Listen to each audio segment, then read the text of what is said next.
Armageddon. It's not a great movie. It really hasn't aged well. It really just seems like a bunch of tropes strung together to make a blockbuster movie with some with some effects that have really not aged well. And this is coming from a guy who likes the effects in the original Tron. So I had no idea this toy line even existed. I just kind of ran across it by accident on eBay, and they were kind of a related products thing, and I was pretty excited because I didn't know they existed, and I was like, well, I've got to get some of these and open them because they're really cheap, or at least the ones you can find. I was not able to find the space shuttle at all, and the drilling unit I was able to find, but people wanted an absurd price for basically what is a Hot Wheels car. That is something I wanted to point out about this line that I thought was kind of surprising, is that it is Mattel, but it's under the Hot Wheels brand, even though there's action figures associated with it. But this line is bizarre. Like, as you can see, it's not very big.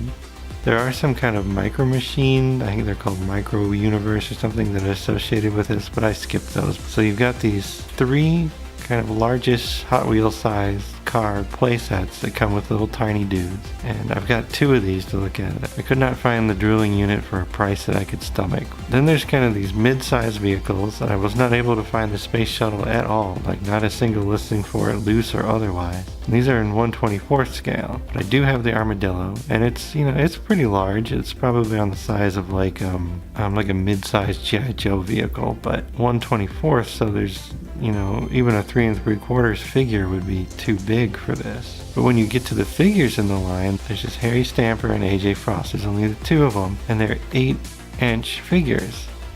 So you've got all these different vehicles that neither of these figures can even fit in, or even be anywhere near in scale with. So I guess they just wanted you to play in different scales and just pretend, but first I thought we'd look at one of the figures. We got Harry Stamper right here. This is Bruce Willis's character. As you can see, it's a very large figure and very Hot Wheels looking packaging. Kind of synopsis of the movie on the top there. The Harry Stamper special collector figure. So I don't know if they were aiming for like a more adult market. He comes with an enormous spring-loaded Gatling gun, so I'm not really sure what the point of these giant figures were. I guess you could have him climb around on rocks in your yard. And so he features a firing Gatling gun and a removable space helmet. On the back we've got him in a doddering kind of action pose. I love this. Remove. Period. And there's a little bit of background on his character. In the movie, he's kind of a rough and tumble drilling expert who owns his own offshore oil rig or something. And he's recruited by NASA to drill into an asteroid and stop it from wiping out the Earth. Alright, so here's Harry Stamper. He's got enormous feet, so he's very easy to stand up. Although, it looks like these pieces actually clip over. Oh, I guess he has removable bits of space armor if you want. I don't know. It's not advertised on the package, so we'll leave his boots on, I guess. One thing I noticed taking him out was that his helmet is very easy to remove. So that's not a really great feature. Probably the humongous exposed oxygen line is not really wise either. The likeness of Bruce Willis is really comical. Like, it seems like they got his kind of mouth right, and that's about it. I don't even think his hair is this color in the movie. Got a very colorful backpack, and it seems like these dudes have quite a bit of articulation. There's a ball joint at the shoulders. You got elbows and wrist articulation. He's got a swivel at the waist, hip joint, and a knee joint. Because there's no ankle movement, he's not really going to be able to take a step and hold that pose. Every time I look at this bump on his chest, I keep thinking of Starscream, like how he has his the canopy right in the middle of his chest. So I just keep thinking he's a transformer. Here's the very large Gatling gun. This is one of the few times that a toy comes with a Gatling gun, and there are actually giant chain guns that they took to the asteroid for whatever reason. This one doesn't really fire bullets. It has very large bright red missiles. There it is, all loaded up. Don't know what you're gonna really shoot since there's nothing else in them. I guess you can shoot rocks with it. His feet are too mighty to be knocked over by his Gatling gun. What's really hilarious is that he can't hold this at all. There's just a peg here, and that kind of force into this peg on his forearm here. So even though he is freaking enormous for an action figure, they could have had a somewhat proportional weapon for him, but no, it's always got to be enormous.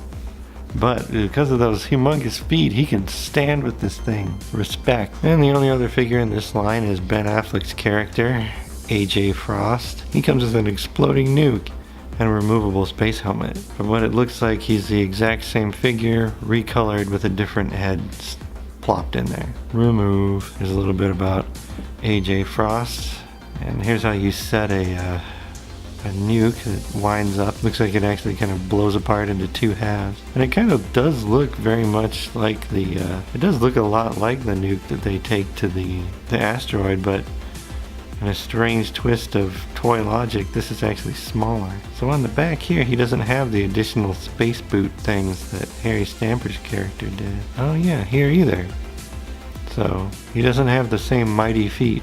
I wonder if they added that just because of his Gatling gun. Probably not, but it would be fine. So here's AJ Frost, and yeah, he is exactly the same, just a repaint, and he doesn't come with the extra space boot clip-on stuff, but he does still stand very well. His suit actually looks a little less ridiculous than Harry's. Like that bright blue backpack on his is really bad. I didn't notice this before, and I think Harry maybe Harry has one too. There's like a hexagonal peg that goes on his back. I wonder if they were planning on doing more expansion with this line or something, but yeah, I don't know what's supposed to go in there. So he's got kind of the same goofball face as Bruce Willis does. It's, you know, kind of a likeness, like the mouth and chin, I guess, sort of. For this size, I mean, you can get a lot of detail, and they went really cartoony, it seems like. So here is his nuclear device. Kind of pops open like that, and you've got this kind of oddly painted core to the thing. It looks like a giant stick of dynamite, kind of. So the way it seems to work is pushing this in causes the action to work. Pulling it out stops it. So I'm gonna wind this thing up. It didn't take long. There's tabs on the inside.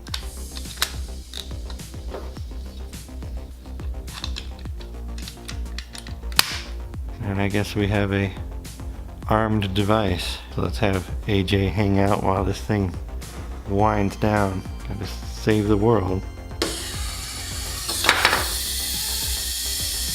That's a short fuse. Why is it still going?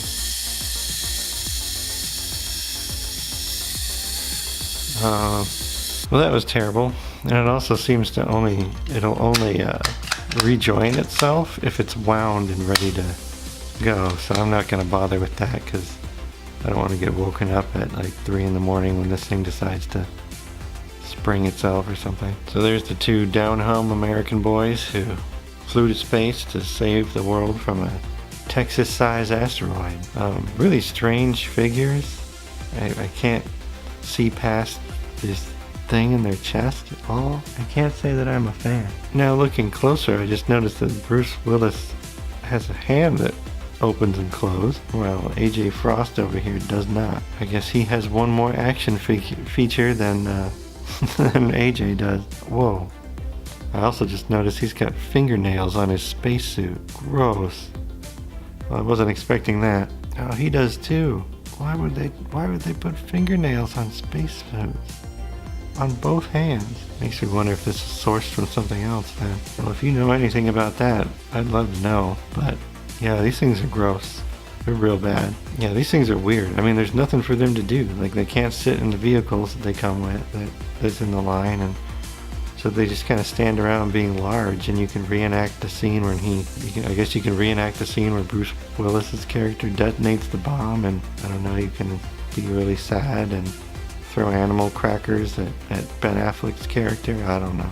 Next up in this line, we'll look at a couple of the little vehicles and the big version of the armadillo. So this is going to be a really short series because there's not much to it. But as always, thanks for watching, and I'll see you next time.